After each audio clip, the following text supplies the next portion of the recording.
иә сол 200 мыңға келсе саған четко болар еді ғой. Сол 200 мың теңге ұсынсаң, ана қаржы басқарушы жаңағы іс қозғалды, бекітті, сот рәсім басталса 2 айдың ішінде. Егер 2 айдың ішінде банкроттық рәсімі басталса, банкроттық бойынша төлем қайтарым рәсімі. Қаржы басқарушы сенімен ойласады, кредитормен ойласады, өзі үшеуі бірігіп отырып жоспар жасайды. Сол жоспар сотқа ұсынады, сот бекітіп берсе, болды, сонымен төлеп құтыласың. Енді бір жақсы жер төлем қайтарым қалпына келтіру рәсіміне арыз тапсырып, іс қозғалғаннан кейін сен шотыңа ешқандай ақша ұсталмайды. Толық алып отырасың. Сол кезде ақшаны жинап отыр өзінше барынша ше. Өйткені сен 85 мың теңге күнге төлейтін ақшаң бар, соны беруің керексің. Тағы да көмек жаңағындай бір ыңғайсыз бір күндер жағдайлар туындап қалуы мүмкін.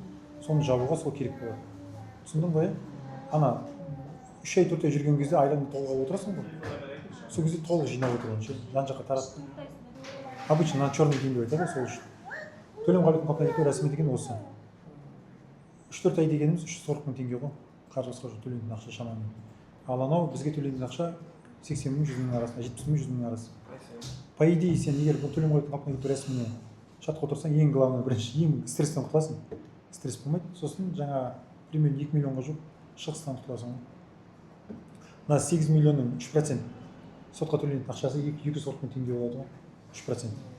Әр банк есептегенде айтып отқан. Сіздерге осыны болса? Ай сайын не? Жоқ, ай сайын бізге емес. Ол қаржы басқарушы деген тағайындалады соттан. Сіздерге береді. Бізге бір-ақ рет шартқа отырамыз, сол кезде төлейсің. Біз оны не істейміз? Біз шартқа отырған кезде қандай жұмыста жүреміз?